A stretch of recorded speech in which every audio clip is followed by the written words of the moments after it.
Let's get ready for Monday Mortgage Minute with your hosts, Tom McNamara and Bruce Woodburn. Good morning. Good Good afternoon. Good afternoon. I know it feels like morning to you. Yeah. Well, my son got married yesterday, right? So my whole time frame is completely off right now. But yeah, good afternoon. How you doing?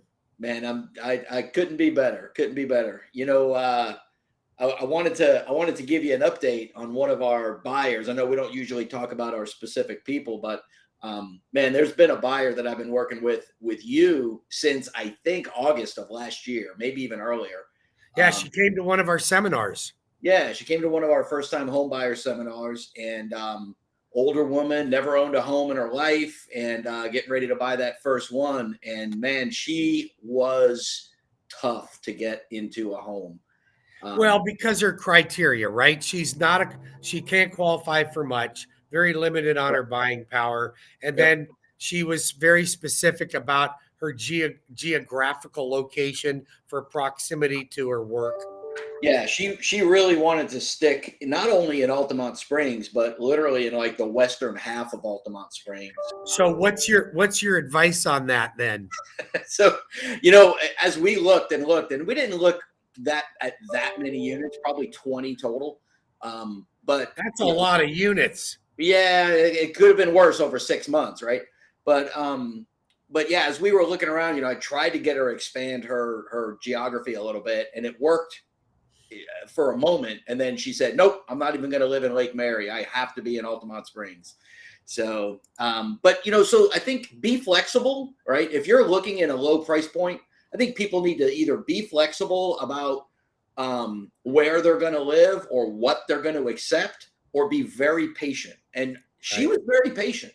She was very patient, and she narrowed it down to like 3 complexes she really wanted to be in. As a matter of fact, I was about to trigger a campaign sending mail directly to those 3 complexes just to see if I could, hey, you want to sell? I got somebody ready to buy, and then one just popped up on Friday. We went out and looked at it Friday. We made the offer Friday. We got it accepted this morning. And she listened to my advice. We went in full price. Didn't try to negotiate up front because we know we can negotiate on the back end when we get the inspection. Now, was my team able to get you an updated pre-approval letter over the weekend? Yes, your team was fantastic. I reached out late Friday night. I reached out to Crystal. I ended up with Sarah actually responding and getting me the updated letter. And Saturday morning, I got one from Crystal as well. So time is of the essence, though. You can't mess around with that. If there is a house that is in high demand, you better be jumping all over it. Absolutely. So I know that she lowballed a couple of houses before she found this one. How do we make out on this one? Yeah, this one like I said, we came in at full price, and I think it's comped pretty right. If Good. anything, she might be $2,000 or $3,000 over what it's going to appraise for, but we can figure that out and negotiate it away if we need to. So you and I have talked on this show about multiple challenges that people that are buying condominiums are having. I mean, we've got this structural integrity issue that these condominiums have to meet certain requirements or have inspections. But just even outside of that, in general, condominiums have to have, in order for you to get a traditional mortgage, meaning FHA, VA, or conventional, that complex has to be approved by Fannie Mae, Freddie Mac, HUD, or VA, depending on the type of mortgage that you're seeking. And it's a very limited list that are actually already approved. It's horribly limited. And you and I recently had a situation where we had a condominium on the approved list, and it came off of the approved list mid-deal. Right. I have not had that happen to me before. I think we were 3 or 4 days away from closing. So it is what it is, We'll get that one figured out too, right? I got a good update today. We will. But one of the things that I thought of as we were going through that, you talk about getting that last minute updated pre-approval letter. And, with rates going up and going down and changing, and if you're looking over a long period of time, another really good thing that I think people need to do is just periodically check with your loan officer about what are you approved for, or have your realtor do it, which is what I usually do. Well, that's exactly right. Now, the loan officer should be in communication with the realtor and the client, because you're probably going to reach out to me for an updated pre-approval letter before the client will, because you're taking control of the transaction. Absolutely. And you can be more specific. Like, it wouldn't be uncommon for me to get a call from a client going, "Hey, I need an updated pre-approval letter." Great. How much? Right. What are you buying? So how much are the taxes? Right. So let's talk about that. So every little thing matters. The devil's in the detail, right? Yep. So if I said, "Tom, I've got Betty Buttercup, and she's approved for a condominium at $200,000.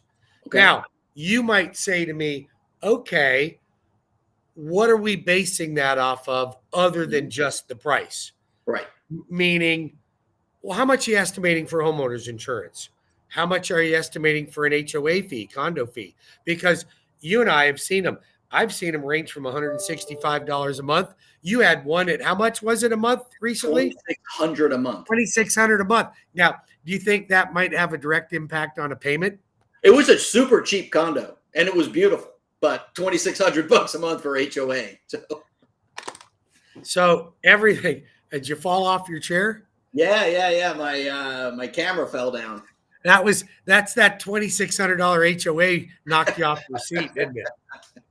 So these are the things that are important that people need to know, because I could have a client and I could say, "Hey, you're qualified for $200,000," and then you bring me a contract and it's only $190,000 purchase, and I could look at it and go, "We got a problem. You don't qualify." Well, why not? Because the HOA was higher on this property, or the taxes were non-homesteaded and were way out of whack. So when you're looking at a pre-approval letter, you're still taking it to where there could be some adjustments in this. There's no way, unless you got a client that qualifies for $600,000 and they only want a $200,000 pre-approval. Story. Right. Whenever I give you guys a pre-approval request, right, and I send over the specific property, right, because first of all, I get mine adjusted. If somebody's approved for $250 and we're going to make a $220 offer, I'm getting a pre-approval letter that says $220, right? Sure.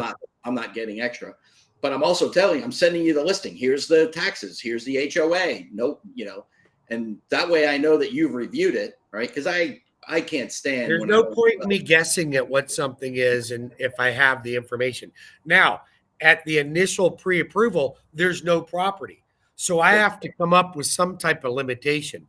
Sure. So as a loan officer and a responsible loan officer, you need to convey that to the client and to the realtor. Now, the client will forget most of the time, but the realtor shouldn't.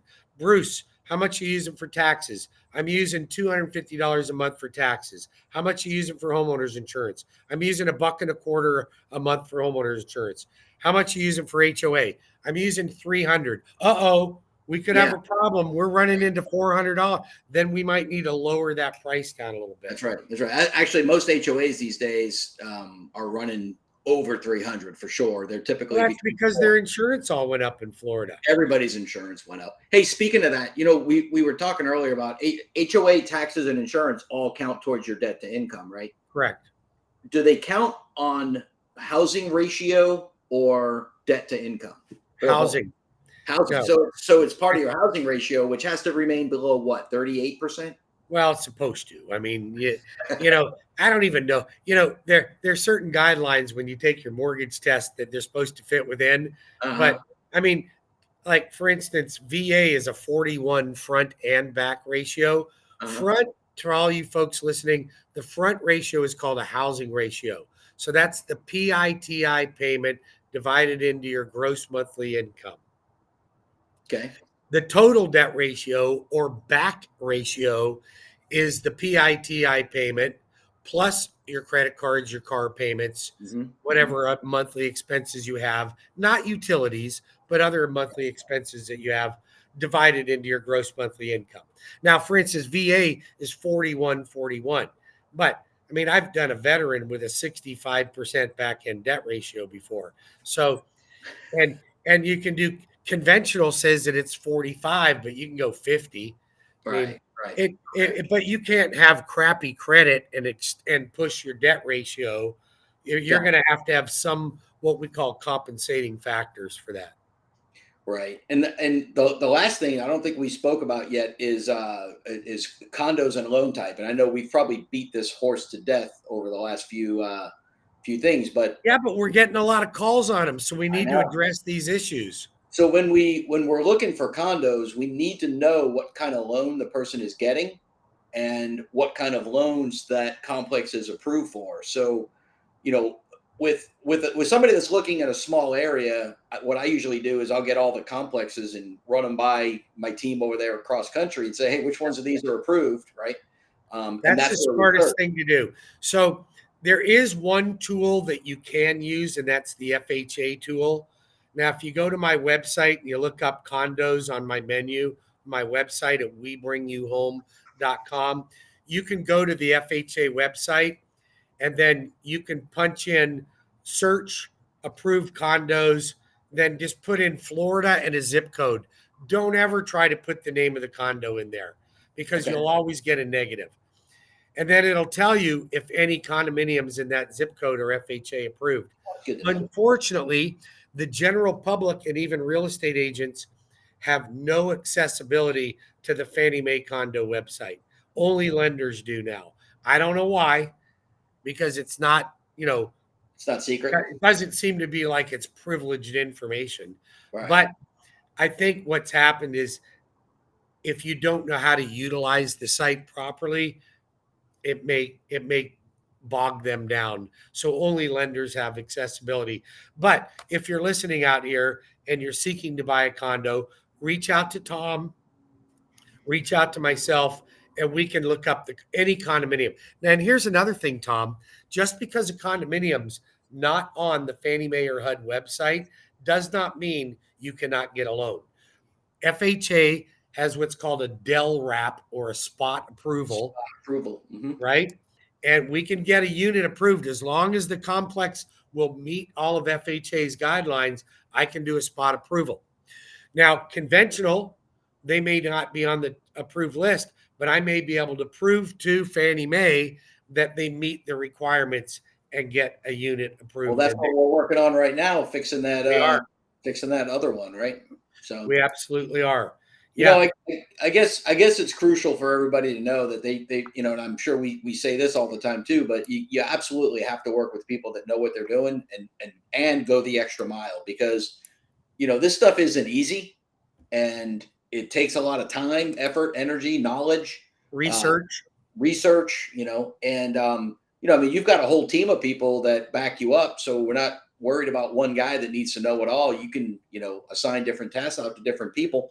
It's all about the resources you have. But my team, not only is my team great at finding that out, but if we're in a pickle and there's a not approved complex, Cross Country has its own condo development project where they will physically go in and get a complex approved.